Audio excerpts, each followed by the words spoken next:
Hoy vamos a hacer el problema 3 de junio de 2015, que corresponde al tema 5 y el tema 6. Vamos a analizar el enunciado que nos dice: en el circuito de la figura, trabajando en régimen permanente sinusoidal con las bobinas perfectamente acopladas, K igual a 1, y cumpliéndose esta relación, se pide calcular la expresión de impedancia vista a la derecha de AB, comprobando que se trata de una función de esta forma correspondiente a un circuito RLC paralelo. Luego, calcular la expresión de la pulsación de resonancia, el ancho de banda y el factor de calidad. Esto básicamente teoría del circuito sin considerar el generador real como parte de este. Y luego, suponiendo que el circuito esté en resonancia, calcular la presión de la potencia media entregada al circuito en AB y en qué condiciones es máxima esta potencia. Vale, a ver. Vamos a analizar un poco lo que nos dice el enunciado. En primer lugar nos dice que el circuito de la figura está trabajando en régimen permanente sinusoidal. Esto básicamente nos está diciendo que tenemos que hacer el análisis con fasores, ¿vale? Es decir, un circuito fasorial. Y luego nos dicen que las bobinas están perfectamente acopladas. Ahora vamos a entender lo que es el acoplamiento de bobinas. Pero básicamente es que la corriente que pasa por una bobina induce en la que tiene al lado. O sea, nosotros por aquí está pasando una corriente I y por aquí está pasando también una corriente, vamos a llamarle, por aquí está pasando IX y por aquí está pasando Y. Y entonces, la tensión que genera esta bobina sería la normal, la tensión que genera esta bobina sería la normal, pero cuando hay acoplamiento, por ejemplo aquí un punto y por ejemplo aquí otro, estaríamos haciendo que la corriente que está pasando por esta bobina induzca a esta y la corriente que está pasando por esta bobina induzca a esta, ¿vale? Ahora vamos a ver cuando hagamos el problema. Pero básicamente es eso, o sea, las bobinas están, por así decirlo, relacionadas entre sí. Bien, y luego se cumplen estas relaciones y además hay un coeficiente de acoplamiento que es K igual a 1. El coeficiente de acoplamiento vamos a ver qué es luego, pero básicamente tenemos un coeficiente de inducción mutua que se define de la siguiente manera. L1, L2, ¿vale? Así con cada par de bobinas que estén acopladas, porque las bobinas se acoplan, las bobinas se acoplan de dos en dos. Entonces, esto sería el coeficiente de autoinducción y esto sería el coeficiente de acoplamiento. ¿Vale? El coeficiente de inducción, perdón, o el coeficiente de inducción mutua y el coeficiente de acoplamiento. Esto lo dejo aquí porque luego nos hará falta. Y entonces nos dice, calcular la expresión de impedancia vista a la derecha de AB, comprobando que se trata de una función de la forma de este tipo, correspondiente al circuito RLC paralelo. Vale, nos están diciendo la expresión de impedancia vista a la derecha de AB. ¿Esto qué significa? Significa toda la impedancia equivalente que tendríamos vista a la derecha de aquí. O sea, tal como dibujo aquí, es transformar todo este tocho de aquí en una sola impedancia, ¿vale? Y esto que vamos a transformar, que va a ser la Z de AB, es lo que se conocerá como función de transferencia. Luego veremos por qué, ¿vale? Además nos dice que es correspondiente al circuito de RLC paralelo.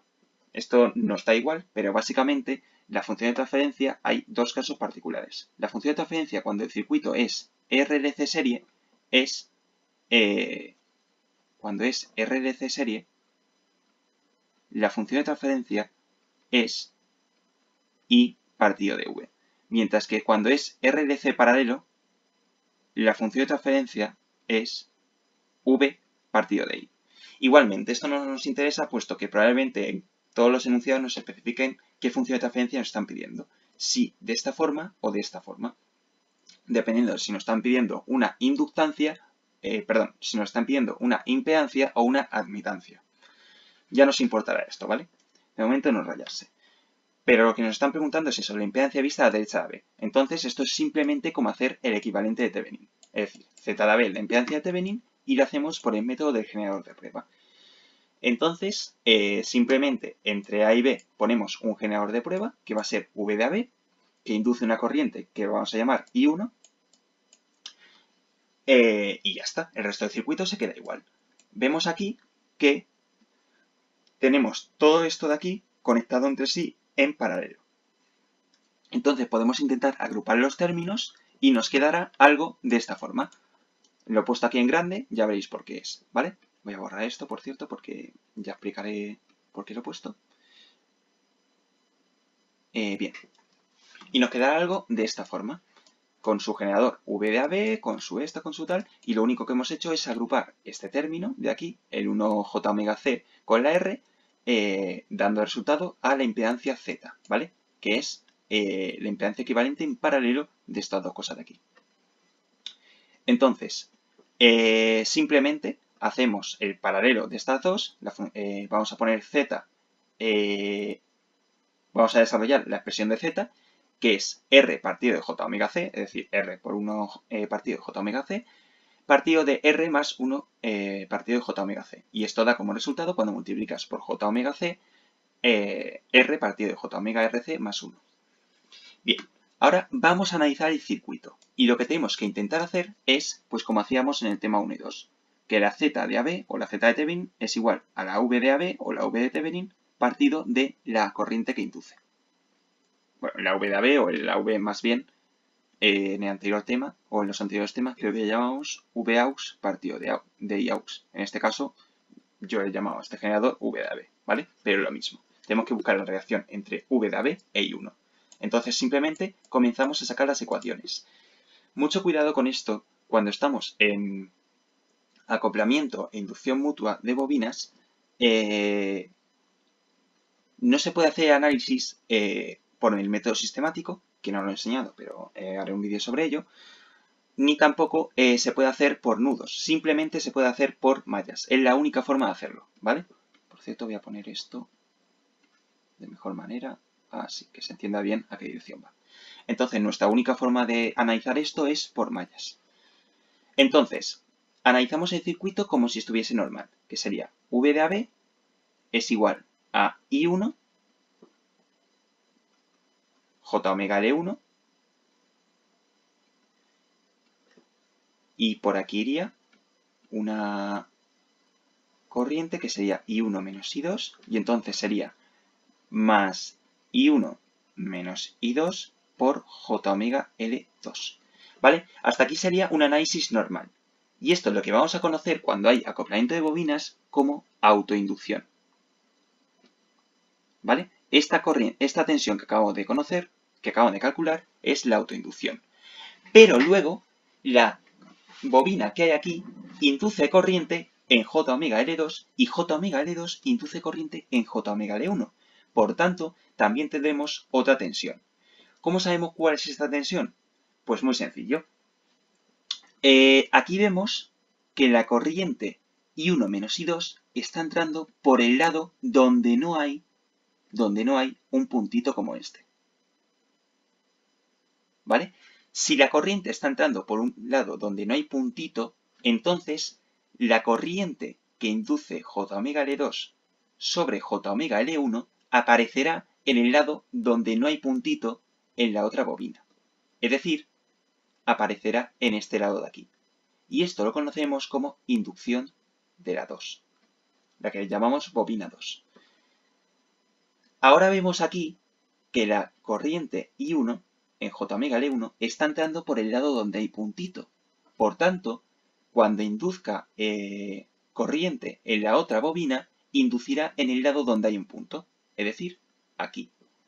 Y esto es lo que conocemos como inducción de la bobina 1, ¿vale? Entonces lo ponemos. En este caso, hemos puesto los términos que tienen más en este lado y los términos que tienen menos en este, pero también lo podemos expresar de esta forma. Ponemos un menos en los términos donde haya menos. Que en este caso será, ojo, la corriente que está induciendo esta bobina, I2, por J omega M, siendo M el coeficiente de inducción mutua. Es decir, lo ponemos en función de la corriente. Un momento. Uy, perdón. Me rayo. Perdón. Vale. Inducción 2 sería entonces ahora la corriente que está pasando por la bobina 2, I1 menos I2, por J omega M, siendo M el coeficiente de inducción mutua. Y luego, en el otro lado, igual. La inducción del 1 será igual a la corriente que está pasando por I1, por la bobina 1, que en este caso es I1, por J omega y el coeficiente de inducción mutua. En caso de que hubiese, en vez de 2 bobinas, hubiese 3, por ejemplo, tenemos L1, L2 y L3, existirían 3 coeficientes de inducción mutua, M12, M13 y M23. Pero en este caso, como solo hay uno, es decir, como solo hay 2 bobinas, simplemente existirá el coeficiente M, ¿vale? De momento no nos rayemos con esto porque ya grabaré un ejercicio sobre esto, pero es útil saberlo. Entonces, es así como se pone. Para aclarar, voy a poner que esto se refiere a la autoinducción en el 1, esto se refiere a la autoinducción en el 2, esto se refiere a la inducción de 2 y esto se refiere a la inducción de 1. O sea, la tensión que induce L2 sobre L1 sería esto, y la tensión que induce L2 sobre L1, no, L1 sobre L2 sería esto. ¿Vale? Es decir, si induce corriente también induce tensión, obviamente. Y tendríamos esta la primera ecuación. Y si analizamos la segunda malla, pues más o menos será lo mismo. No tenemos ningún generador, por tanto, vamos a poner que todo esto está igualado a 0. Y lo que tendríamos sería, de nuevo como antes, I1 menos I2, J omega L2. En este caso está entrando por el menos, por tanto, bueno.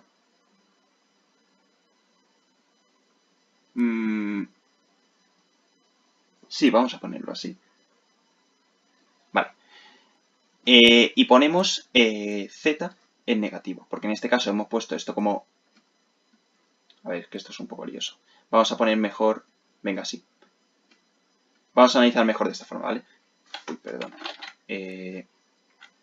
Lo que esté con menos, y lo que esté con más, ¿vale? Analizando, lo primero que tendríamos sería un menos, por tanto, tendríamos menos I1 menos I2 por J omega L2, y luego tendríamos más I2 por Z, y luego tendríamos las inducciones mutuas, que en este caso sería únicamente inducción del 1, que ya la tenemos aquí, que sería menos, bueno, en este caso sería más I1 J omega M, si no me he equivocado.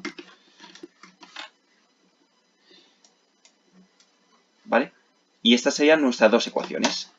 Bien, ahora simplemente es agrupar términos. Y lo que tendríamos sería V de AB es igual a I1 J omega de 1 más J omega de 2 menos J omega M menos J omega M, es decir, menos J omega 2M. Más I2, que creo que todos los términos son negativos, efectivamente, menos J omega L2. No, cierto, este término es positivo.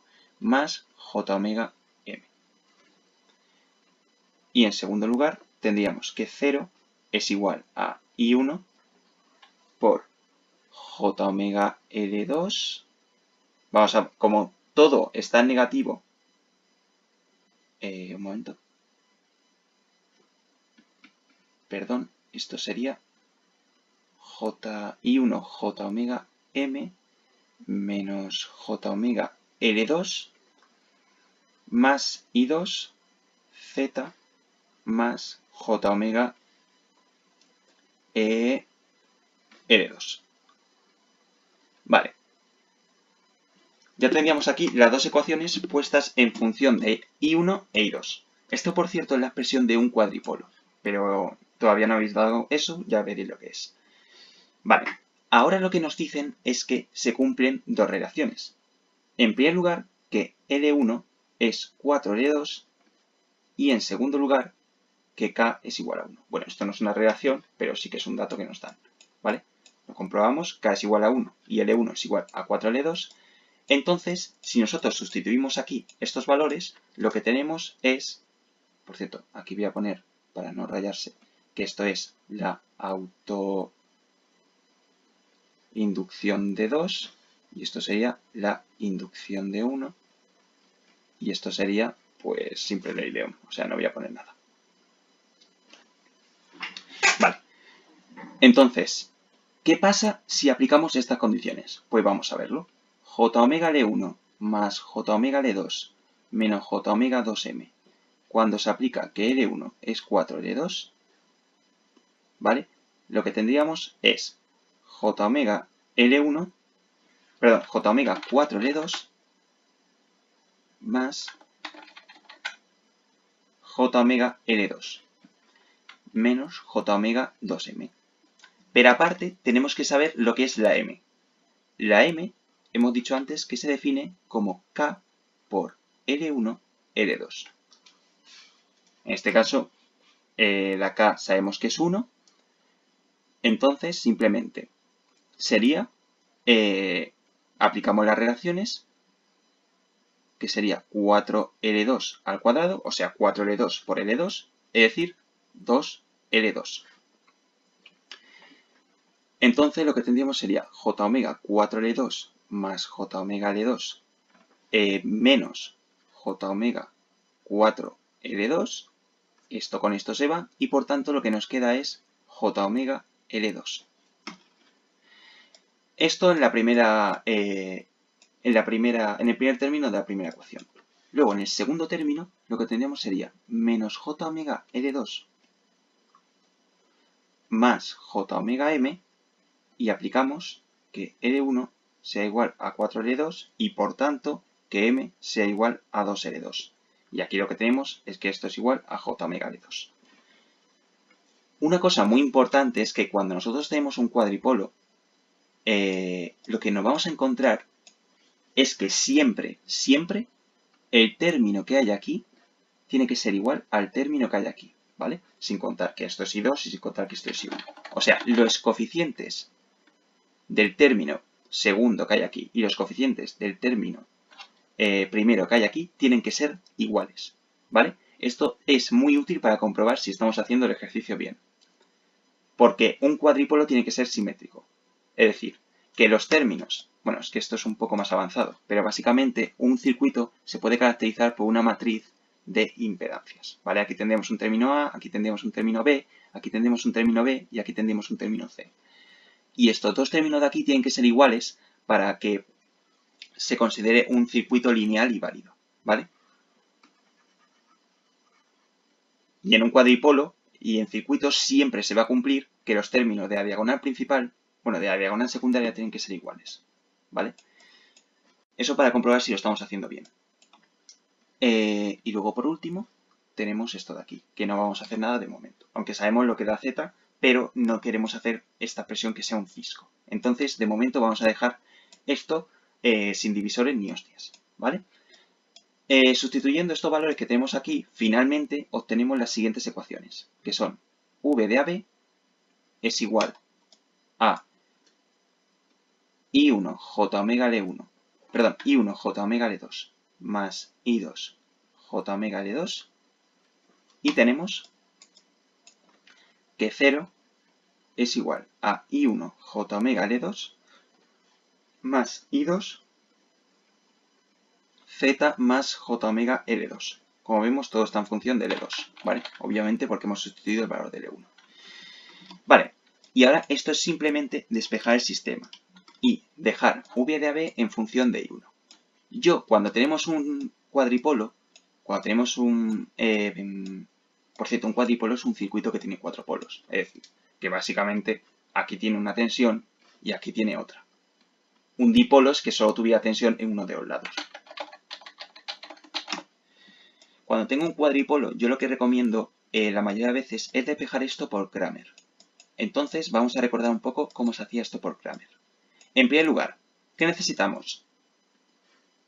Como hemos dicho en todo el puto ejercicio, la relación de V de AB entre I1.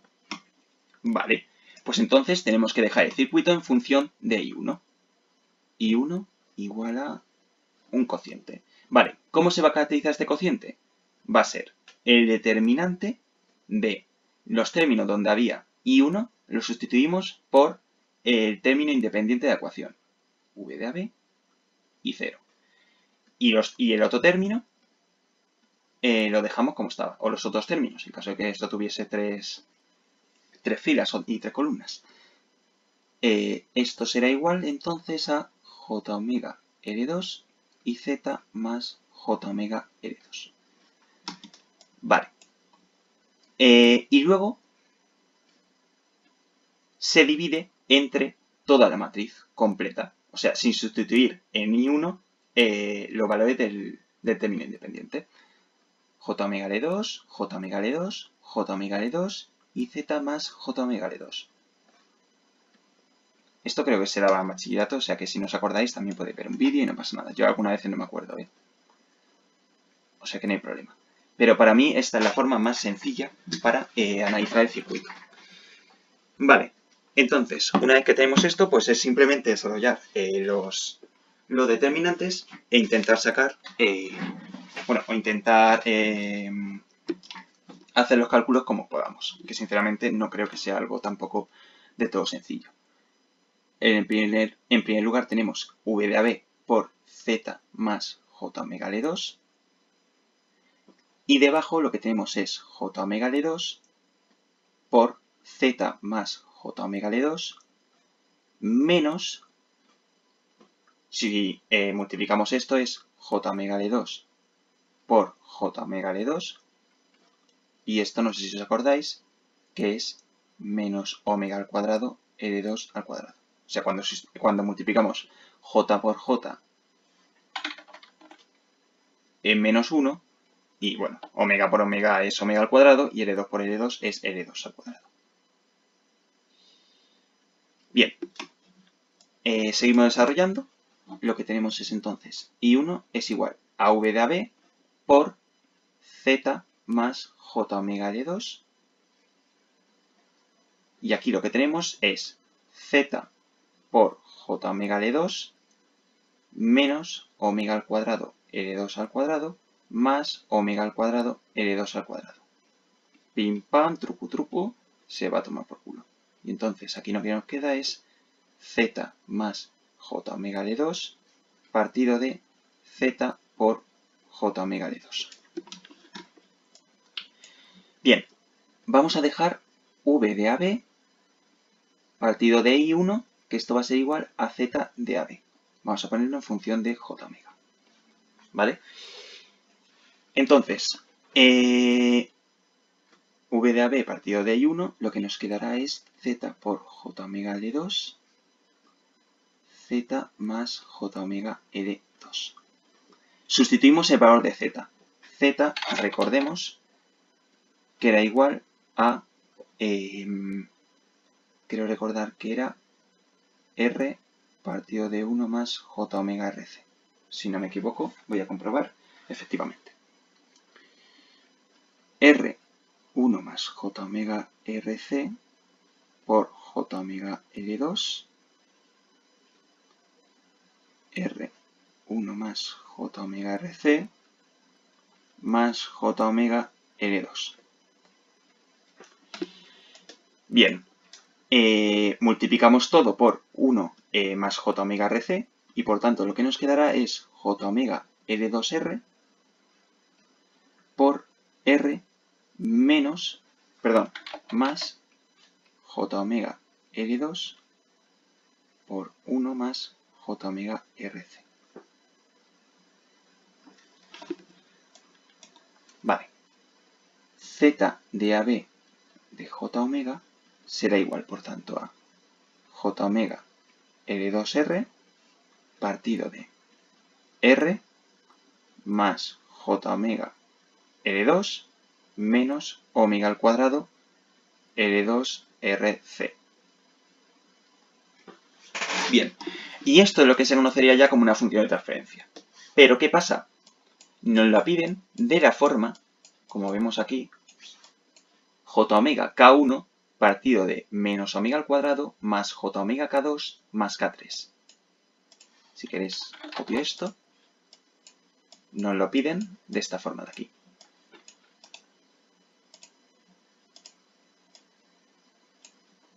Entonces vamos a ponerlo de esta forma. Esto es simplemente el término que tiene la omega al cuadrado, tiene que estar solo, bueno, la menos omega al cuadrado, y por tanto voy a poner aquí que dividimos todo